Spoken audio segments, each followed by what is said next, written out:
Isang mapagpalang hapon po sa lahat. Flex natin ulit ha, yung baging na tumagos o lumusot sa kahoy. Ayan po. Ayan. Original po yan. No? Ayan po yung itsura. Yan na lang ang natira. No? Ayan. Okay. Ang bertod niya po o tagline ng lusot na baging ay maganda po yan sa kumukuha ng board exam. Ito po ay tested na rin ng mga pinadalhan ko na nakapasa. At ginagamit rin ito sa mga pag-a-apply sa trabaho, sa abroad, sa ibang bansa o dito sa Pilipinas. No? Yan po yung tagline ng lusot na baging sa kahoy. At hindi po pwedeng gamitin sa sugal, like sa sabong-sabong, no? Bawal po. Wala pong bisa yan kasi nga pinapawalan bisa ko. Sa mga mabuting gawain lang ang pwede nito. Kung anong binanggit ko, yun ang gamit niya, ha? Okay?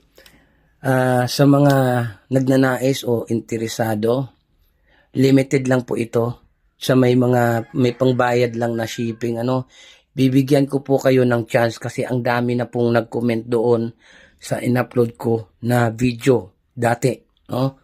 Ang gagawin lang, paki-share, paki-like and share ng video ngayon na i-upload ko nito, no? Tapos dumiretso kayo sa Messenger, ayun, mag-chat kayo na gusto ninyong kumuha nito at saka ito yung ipapadala ko, libre rin yan, maliit na langisan. Yan, ito yung suso, money catcher, bahay, sinukuan, santuara, haring kabal, ayun, pangkalahatang depensa. Bigyan natin ng chance, no? Tapos ito naman yung money catcher o tawag dito. Ayan, money magnet, ayan po. Okay. Ganito po kasi yung ang dami nag-comment dito, no? Naka 151k, no?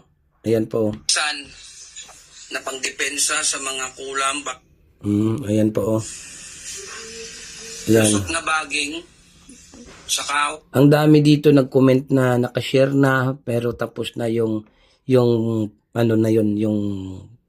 pamigay natin, no? Limited lang kasi yon. Ngayon, bibigyan ko kayo ng chance sa interesado lang at may pambayad na shipping. Okay? Shipping lang po ang babayaran kasi hindi po ako nagbibinta nito. Pag marami dito sa amin, hindi po ako nagbibinta nito. Marami kasi nito sa amin eh. Kaya minsan pag may kumuha ng gamit sa akin, pinapadalan ko ng freebies. Gaya ng mga ganito na mga suso. Hindi ako nagbibinta, pinipreebies ko lang pag may kumuha. Okay, sa interesado po, like and share na lang tapos dumiretso ka sa Messenger. God bless po, God bless.